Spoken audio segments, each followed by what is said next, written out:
നമസ്കാരം, പ്രവാസി മലയാളിയിലേക്ക് സ്വാഗതം.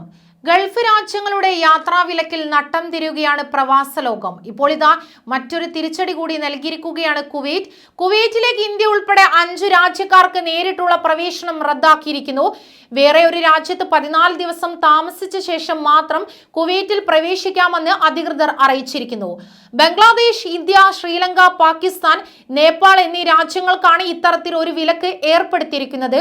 ഈ രാജ്യങ്ങളിൽ നിന്നും വരുന്നവർ വേറൊരു രാജ്യത്ത് 14 ദിവസം താമസിച്ച ശേഷം കുവൈറ്റിൽ എത്തിയാൽ 7 ദിവസത്തെ ഇൻസ്റ്റിറ്റ്യൂഷണൽ ക്വാറന്റൈൻ പൂർത്തിയാക്കി PCR പരിശോധനയും നടത്തിയിരിക്കണം. എന്നാൽ പ്രവേശന വിലക്ക് ഏർപ്പെടുത്താത്ത രാജ്യങ്ങളിൽ നിന്നുള്ള യാത്രക്കാർ കുവൈറ്റിൽ 7 ദിവസത്തെ ഇൻസ്റ്റിറ്റ്യൂഷണൽ ക്വാറന്റൈൻ പൂർത്തിയാക്കിയാൽ മതി എന്നാണ് തീരുമാനിച്ചിരിക്കുന്നത്.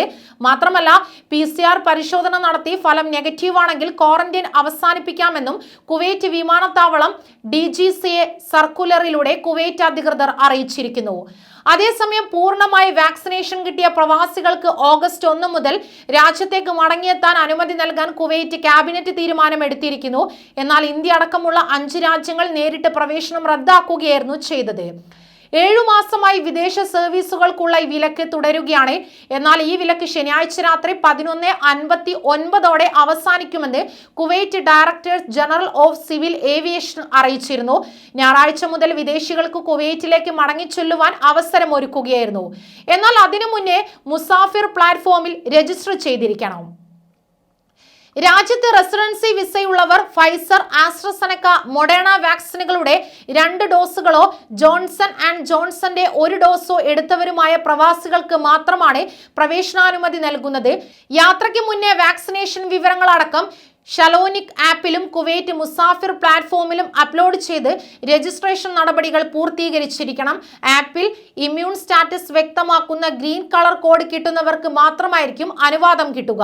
വാക്സിനേഷൻ സർട്ടിഫിക്കറ്റിനൊപ്പം 72 മണിക്കൂറിനിടയിൽ എടുത്ത PCR ടെസ്റ്റിലെ നെഗറ്റീവ് സർട്ടിഫിക്കറ്റും കയ്യിലുണ്ടായിരിക്കണം. അതത് രാജ്യങ്ങളിലെ ആരോഗ്യ മന്ത്രാലയങ്ങളുടെ അംഗീകാരമുള്ള ലാബുകളിൽ നിന്നായിരിക്കണം പരിശോധന നടത്തേണ്ടതെന്നും അധികൃതർ വ്യക്തമാക്കി. ഇത് ചെയ്തെന്ന് എയർലൈൻ കമ്പനികൾ ഉറപ്പുവരുത്തണമെന്നും അറിയിച്ചിരിക്കുകയാണ്. QR കോഡ് സംവിധാനം ഉള്ളവയായിരിക്കണം സർട്ടിഫിക്കറ്റുകൾ. ഏത് വാക്സിനാണ് സ്വീകരിച്ചത്, വാക്സിൻ എടുത്ത തീയതി, വാക്സിന്റെ ബാച്ച് നമ്പർ തുടങ്ങിയ വിവരങ്ങൾ ഇതിൽ ഉൾപ്പെടുത്തിയിരിക്കണം എന്നതടക്കമുള്ള നിർദ്ദേശങ്ങൾ ഇവർ പുറപ്പെടുവിച്ചിരുന്നു. കൂടുതൽ വാർത്തകൾക്കായി ഈ ചാനൽ സബ്സ്ക്രൈബ് ചെയ്യുക.